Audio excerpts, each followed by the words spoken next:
process I go through to achieve these goals, which is to become the first ghetto author in Lee County.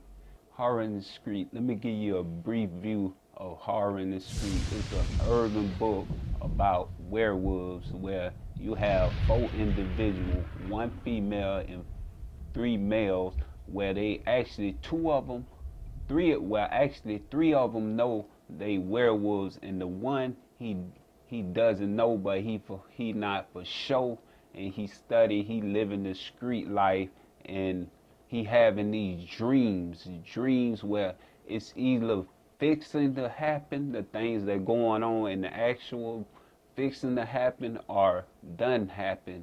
And he have the, which is her name Aisha. She would be AKA Zine. She's the actual werewolf, and she needs Kevin, which he's the main author of the book, to use him and use his blood to actually bring hell on earth. And along the way throughout the books, they running from cops and doing the things, street books.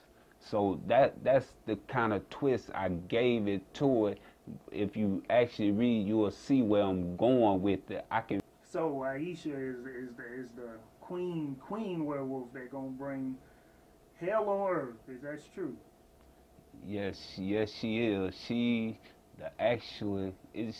dating back to the 1500 and up into the 2010. So you can see how far advanced she is in the dedication to bringing hell on earth. And she needs Kevin, which is the co-author, and then you have Ted and Tiny, which is Aisha, faithful servants, who also, they know they werewolves, but Kevin, So how does Kevin become a werewolf and not know it? He see his family running from family genes dating back all the way, and they need him. So he didn't have to be bit or nothing. It's in his genes already. No, it's something born into him that's carried out. It was a great war fought in the city. Actually, where this actually take place is a city called Liverton, and it dated back in the 1800s, where a great battle was fought between beasts and men. Of course, back then, when they thought the battle was fought, they thought the wolves had been killed off, but somehow Aisha managed to escape, which is the queen werewolf, and found her way and laid low throughout the years and waited and plotted for the right time to actually come out to bring hell on earth. And somehow she managed to find that, okay, Kevin actually tracked them down. So, all right, so man, that book sounds real interesting. Can you give us a sneak peek on the ending? Let us know how it ends, or what? Let me start. I would love to, but you would have to go get the book and see how it ends, or check my website out on villain-entertainment.com. All right. Now you said you were versatile. You went from thugging and werewolves to children's book. Tell me a little more about the children's book. Children's book, time capsule. See how I wanted to be pictured as an author. I wanted to be versatile, and when I actually wrote the book, I just sat down because I always knew I wanted something to reach out, not just touch the street, but actually touch the kids, and actually where people in the community, kids can relate to this book. Time Capsule starts off six kids, age ranging from 3 to 11.5 years old, where they run across a time capsule and go back into time where werewolves, sorcerers. It's funny actually, and it even have learning experiences in it where kids can actually relate to.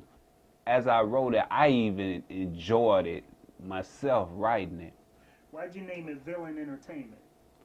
Villain Entertainment, cause that describes me where I actually come from and the actual characters in the books and the lifestyle that's generated around this kind of